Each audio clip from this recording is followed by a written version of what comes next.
Assalamualaikum warahmatullahi wabarakatuh. Alhamdulillah wa syukurillah. Hari ini kita bisa berkumpul kembali di acaranya podcastnya Klinik Hati.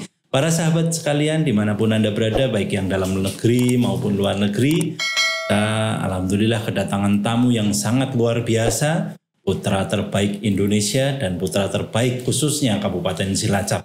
Para sahabat, ini salah satu Gus yang saya hormatin, saya memang benar-benar banyak belajar dari beliau, dari kerendahan hatinya, dari sifatnya, dari Masya Allah, pokoknya luar biasa banget ya. Kita akan belajar banyak para sahabat ke beliau secara langsung di podcast Klinik Hati kali ini. Nah, para sahabat sekalian dimanapun Anda berada, hari ini kita kedatangan Gus Irham namanya ya. Beliau adalah salah satu pengasuh pondok apa ya ini? Pesantren Ainul Huda. Pondok pesantren Ainul Huda. Mohon maaf ya, ini saya sering ke sana sebenarnya. Berkali-kali sudah, mungkin berpuluh-puluh kali ya, karena dia namanya banyak sekali di Kesugihan. Tapi ini insya Allah pondok pesantren ini juga sangat luar biasa, yaitu Pondok Pesantren Ainul Huda Kesugihan.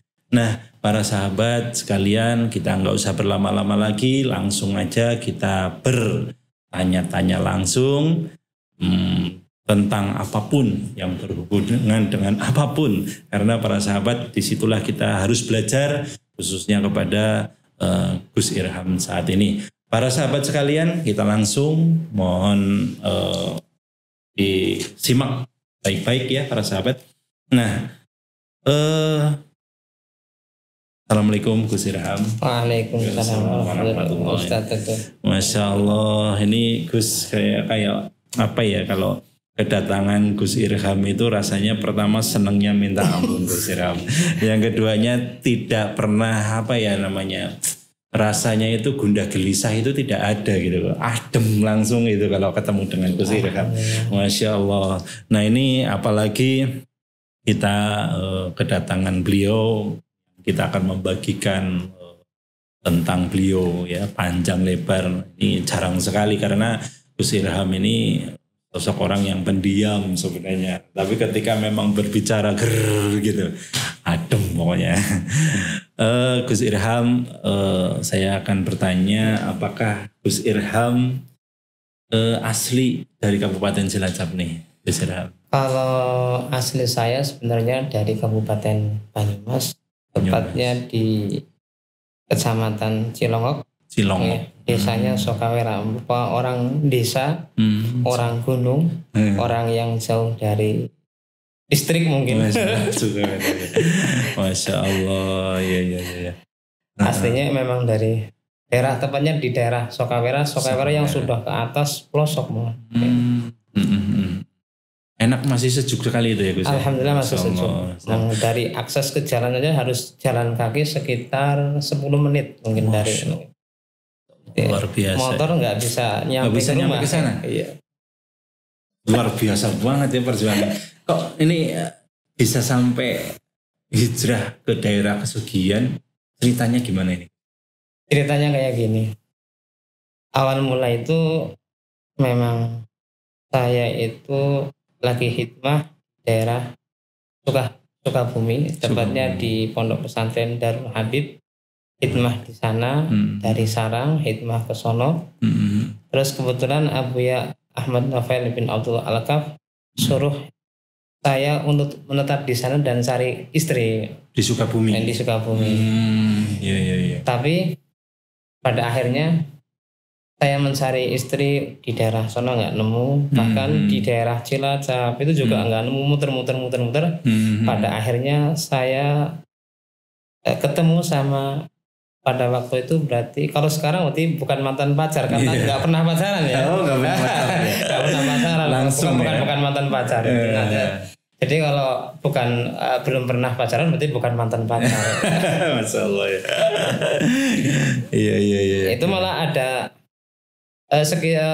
berarti ketemuan itu berarti ketemuan kita ke sono berarti pas Syawal saya ke sono. Terus berarti setelah itu pas ditentukan langsung hari H, berarti cuma perkenalan 1 bulan kurang lebih, kurang lebih 1 bulan langsung nikah. Enggak, jadi nggak pernah pacaran sama sekali. Bahasanya bukan mantan pacar, nggak pernah pacaran. Pacarannya setelah menikah. Setelah menikah baru pacaran. Iya, baru pacaran. Iya, Gus itu waktu itu mungkin hijrahnya Gus Irham dari Sukabumi arah Sugian atau Kabupaten Cilacap itu tahun berapa kira-kira?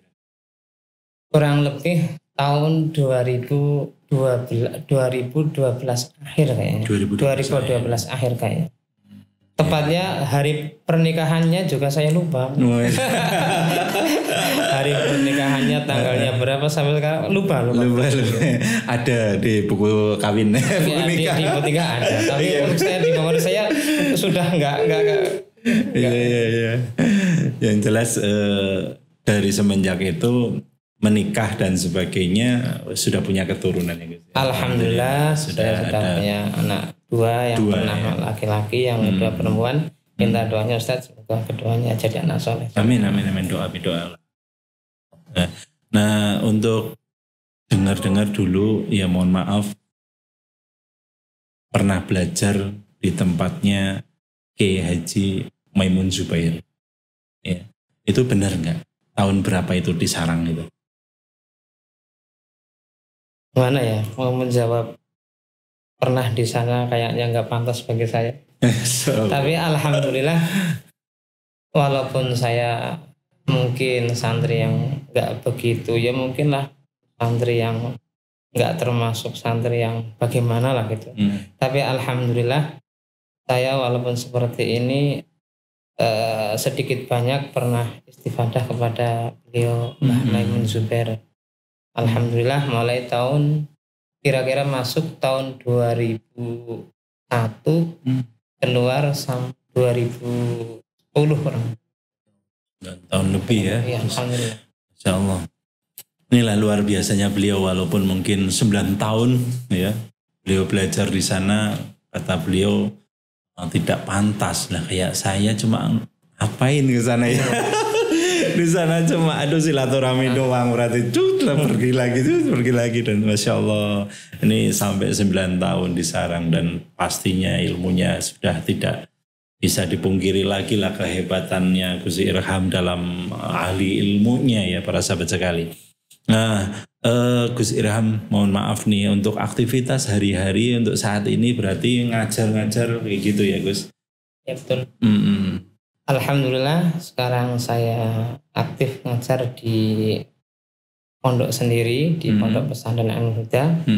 Berarti mulai pagi saya berarti sorogan, kalau orang Jawanya mengatakan sorogan. Di ngaji satu persatu santri yang baca, nanti kalau ada yang salah kita salahkan lalu kita betulkan. Itu metode ngaji orang-orang dulu, salaf dulu seperti itu, namanya sorogan. Berarti sampai jam setengah 9, lalu setengah 9 sudah selesai, nanti dilanjutkan lagi habis asar sampai maghrib. Setelah maghrib sorogan lagi sampai jam 9. Jam 9 malam lagi nanti diteruskan lagi pelajaran diniyah sampai setengah 11. Masya Allah. Kegiatannya full sekali ya, itu di pesantren Al-Huda itu. Ada di pesantren lainnya juga selain itu ya? Alhamdulillah karena saya dulu ngaji sama Mbah Maimun dalam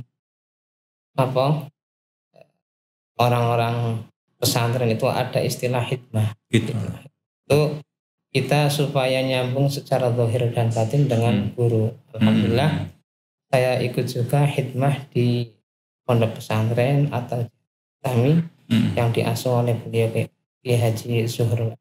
Alhamdulillah saya juga hikmah di pesantren tersebut semampu saya karena saya orang bodoh. Mulai dari hari Senin, Selasa, Rabu, Kamis, Sabtu, berarti 5 hari full. Mulai jam berarti berangkat jam setengah 9, nanti jam 9 sampai 3 sore kan. Jam 3 sore pulang, lalu melanjutkan aktivitas di pondok pesantren. Katanya sangat full sekali ya, dan manfaat sekali ilmunya, bermanfaat bagi orang banyak, santri-santrinya, dan luar biasa. Pernah nggak sih Gus ngalamin, aduh ya ternyata ya, karena memang itu kan jarak ya, jauh juga ya, lumayan ya, merasa ngeluh, capek atau apa yang dirasakan sama, gimana Gus itu kalau rasa seperti itu? Kadang mengalahkannya seperti apa itu dengan seperti itu? Gini ya, kita kan alhamdulillah masih jadi manusia dan insya Allah tetap manusia. Kalau manusia itu ya biasa, ada capeknya, terkadang ada lelahnya dan sebagainya. Ya terkadang seperti itu. Nanti kalau musim hujan, karena saya dari Kesugihan Kleler kan setengah jam.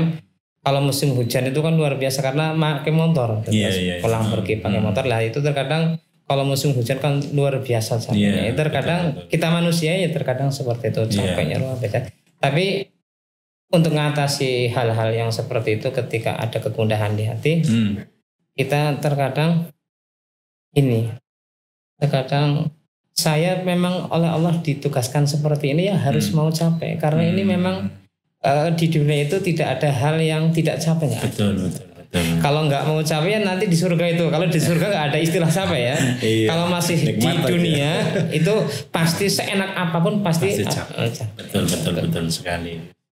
Luar biasa sekali. Memang dunia kan seperti itu. Ada senangnya, ada tidak senangnya. Ada kita terkadang senyumnya, terkadang mungkin lain waktu mungkin kita ngurung susah mungkin seperti itu. Betul. Terkadang enak, terkadang nggak enak, terkadang nggak capek, ya harus seperti itu, harus mau, kita manusia masih di dunia. Kita harus mau capek. Itu untuk mengatasi ketika ada keluhan di hati. Iya.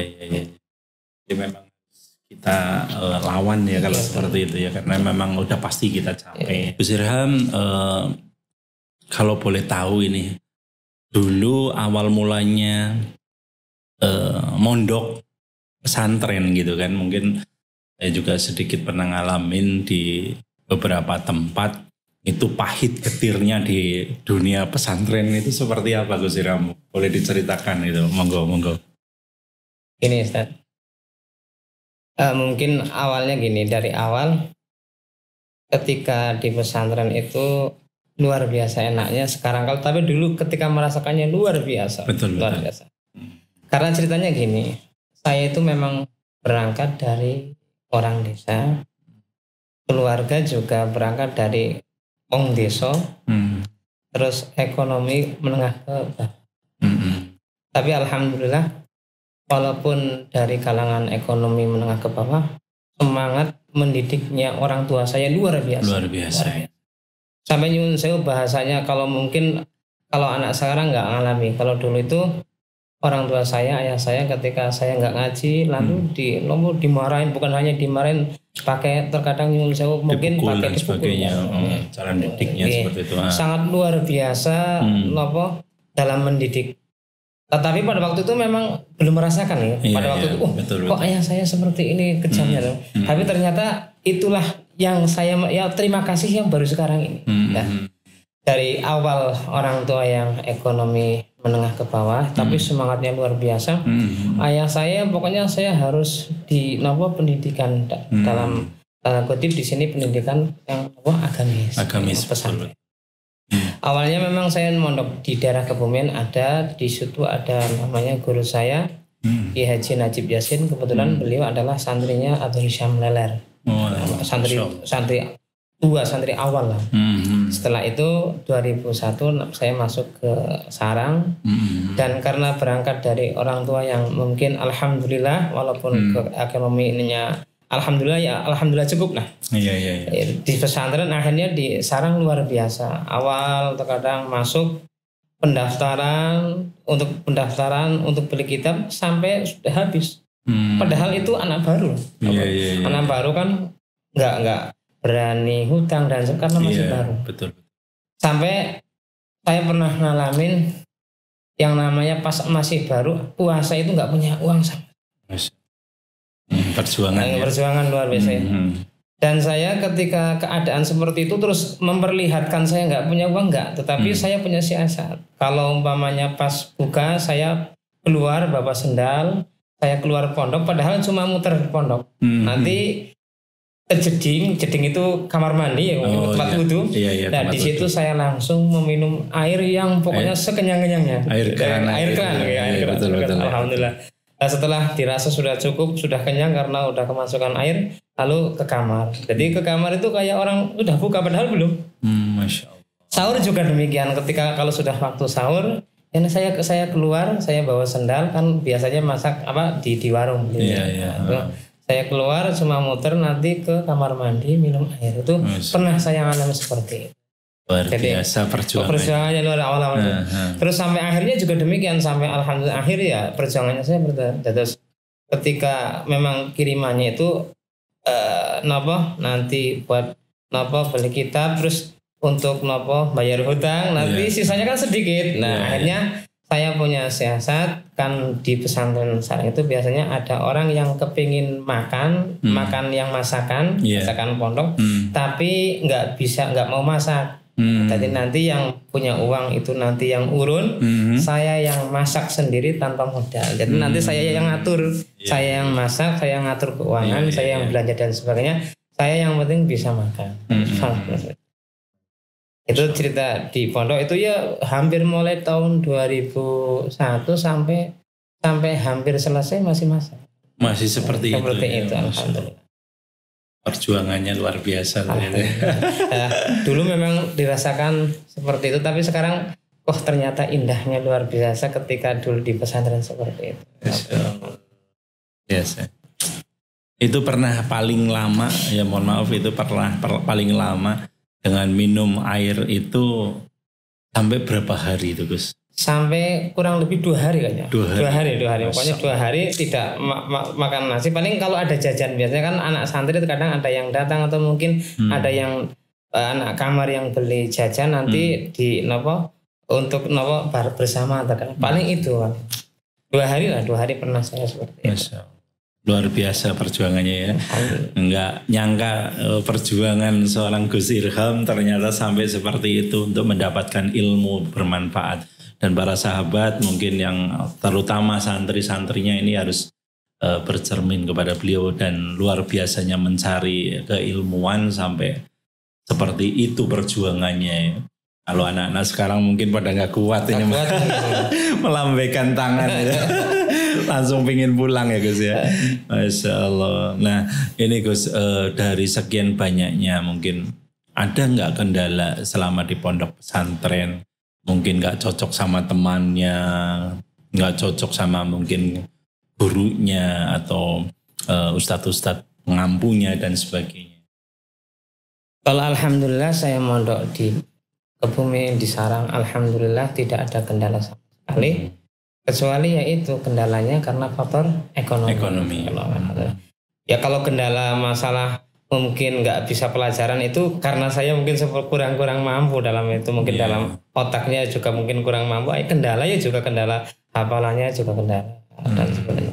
Tapi yang kendala yang paling itu yang saya alami lama itu masalah ekonomi, karena pada waktu itu ketika anak-anak yang rata-rata kirimannya umpamanya satu anak 400, saya kirimannya hanya 150.000. Gitu ya.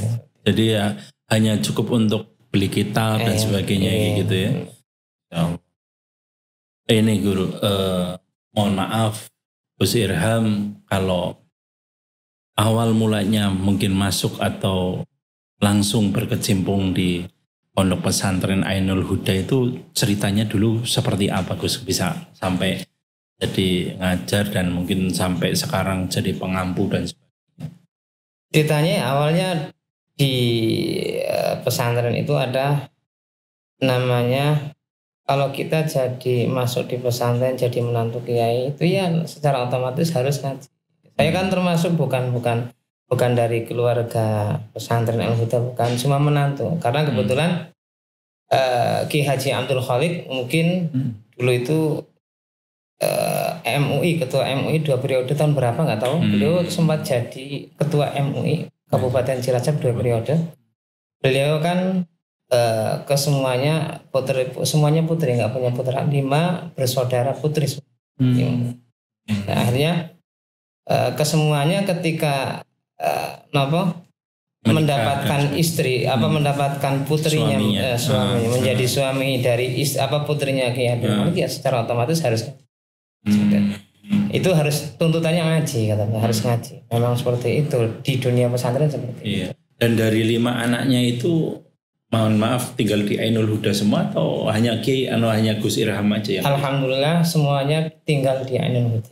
Ainul Huda semuanya tinggal di memang semua. Ditata oleh beliau Kiai Haji Abdul Malik ketika sebelum anaknya itu dewasa sudah dibuatkan rumah, sudah di manage atau sudah dicepak-cepakin kamu di sana, kamu di sana, kamu di sana. Tapi masih di lingkungan pesantren. Nah, dari mulai berdiri berarti Ainul Huda tahun berapa? Tahun kira-kira tahun 45 atau kemarin ulang tahun ke-74. Ulang tahun pesantren 74. Memang kebetulan itu muasisnya itu dari istri saya, Mbak. Namanya Mbah Dimyati. Mbah Dimyati muasis atau pendiri pertama. Mbah Dimyati kebetulan santrinya Mbah Badawi Hanafi, murid tersayangnya Mbah Badawi Hanafi, pengasuh atau muasis pendiri pondok pesantren Al-Ihya Ulumati. Kalau boleh tahu, dari mulai 1900 mungkin kurang lebih segitu ya, 50 lebih lah ya. Nah itu dengan 74 tahun. Gus Irham sendiri masuk di dalam lingkungan Ainul Huda itu pernah nggak sih ngerasa minder atau apa, ini udah luar biasa pondoknya dan beliau-beliaunya ya mungkin mertuanya dan sebagainya itu sosok orang yang luar biasa sekali. Ketika Gus Irham masuk, ada nggak sih perasaan seperti itu? Kalau saya pribadi enggak, karena memang didikannya Mbah Maimun itu tidak pernah untuk merasa kecil hati. Mbah Maimun itu seorang luar biasa murabi, mungkin semuanya kenal ya. Beliau adalah orang yang hebatnya luar biasa. Sedikit banyak saya bisa mengambil faedah keilmuan dari beliau tentang haliyah dan sebagainya. Beliau itu ya seperti itu mendidik santrinya tidak kecil hati. Memang awal-awalnya ketika saya menjadi menantunya, mau menjadi menantunya Kiai Haji Abdul Malik, memang keluarga saya ya awal-awalnya ya agak bagaimana minder mungkin karena berangkat dari orang desa, bahkan nyuwun sewu, bapak saya pada waktu itu pengrajin gula. Di samping terkadang memang ayah saya juga mondok dan sebagainya, tapi berangkat bukan dari orang kaya dan sebagainya. Jadi ketika saya mau menjadi menantu kesugihan ya menantunya Abdul Malik ya ada saja bahkan minder gitu. Tapi saya enggak minder karena memang saya enggak seperti itu tipenya, karena memang saya itu harus besar hati. Karena dalam memang ajaran Islam itu memang kita enggak boleh kecil hati ketika kita statusnya umpamanya dalam masalah ekonomi, statusnya jadi orang muslim, enggak boleh kecil hati, tapi harus besar hati. Keadaan apapun kan seperti itu. Nah, untuk mungkin para sahabat podcast Klinik Hati ini, atau mungkin khususnya santri-santri yang ada di Ainul Huda, mungkin bisa memberikan saran untuk seperti apa untuk menjadi pemuda dan sebagainya. Ya, kasih semangat untuk mereka-mereka itu, monggo silakan. Mungkin ini nasihat atau mungkin nasihat atau saran ya untuk semuanya santri mungkin khususnya untuk santri Ainul Huda. Kita jadi orang yang harus semangat, harus betul-betul, harus sungguh-sungguh di dalam belajar. Kalau kita sudah masuk di pesantren, maka kita harus bersungguh-sungguh, harus bersungguh-sungguh, rajin, betul-betul taat kepada guru, taat kepada aturan. Harus kita punya selalu ta'aluk, selalu punya hubungan dengan guru, seperti itu. harus husnudon dengan guru, harus punya hubungan baik dengan guru, harus membahagiakan guru dan sebagainya. Dan nggak usah kita umpamanya jadi anak petani mungkin ketika jadi santri, terus kita kecil hati nanti pol-polnya ketika pulang ya jadi tukang matun, jangan seperti itu. Nggak usah dipikirkan nanti masalah nanti jadi apa, nggak usah dipikirkan. Yang penting tugas kita di hadapan kita ya apa itu. Seperti mungkin guru saya pernah menasihati dengan kata-kata ma dokot fats wa mastaqbala majhulun innama anta alladhi huwa fihi, atau bagaimana lah. Yang jelas intinya gini kalau diterjemahkan, sesuatu yang telah berlalu itu sudah tidak bisa mungkin kembali. Betul. Dan sesuatu yang akan datang kita tidak tahu. Terus tugas kita itu mengerjakan apa yang ada di depannya. Kalau kita sudah ditugaskan oleh Allah untuk belajar, maka kita harus bersungguh-sungguh dalam belajar. Masalah nanti jadi apa itu nggak usah dipikirkan. Wa mastaqbala majhulun, nggak usah. Yang penting kita niat yang betul, bersungguh-sungguh, taat kepada aturan, taat kepada guru, hormat kepada guru dan sebagainya. Insya Allah kita jadi orang yang baik indah Allah, mulia indah Allah. Baik, terima kasih Gus Irham waktunya dan sarannya serta mungkin motivasinya buat para sahabat podcast serta khususon para santri Ainul Huda. Ya, terima kasih sekali kehadirannya. Sama-sama. Para sahabat sekalian dimanapun Anda berada, kita ambil segala positif keilmuannya beliau. Proses demi proses dia sudah ceritakan luar biasa. Ketika memang benar-benar bersungguh-sungguh, maka apa yang dipikirkan, apa yang yang dituju, yang difokuskan itu pasti akan kita raih. Nah, ini salah satunya. Ketika Irham dulu mati-matian dengan perjuangan yang sangat luar biasa sampai buka puasa dengan air seperti yang tadi disampaikan sampai 2 hari dan sebagainya, luar biasa ilmunya para sahabat sekalian, ilmunya bisa bermanfaat bagi banyak orang dan para santri-santri khususnya di pesantren Ainul Huda dan di Pondok Pesantren ya Gus Anam. Ya. Baik para sahabat sekalian dimanapun Anda berada, ini itu aja dari kami. Tetap semangat, jaga kesehatan Anda, lalu menjaga prokes untuk apa? Untuk diri kita sendiri dan tentunya untuk para sahabat atau saudara-saudara handetolan yang dekat dengan kita. Mungkin itu aja dari saya. Wabillahi taufiq wal hidayah. Wassalamualaikum warahmatullahi wabarakatuh. Waalaikumsalam. Rahayu, rahayu, rahayu.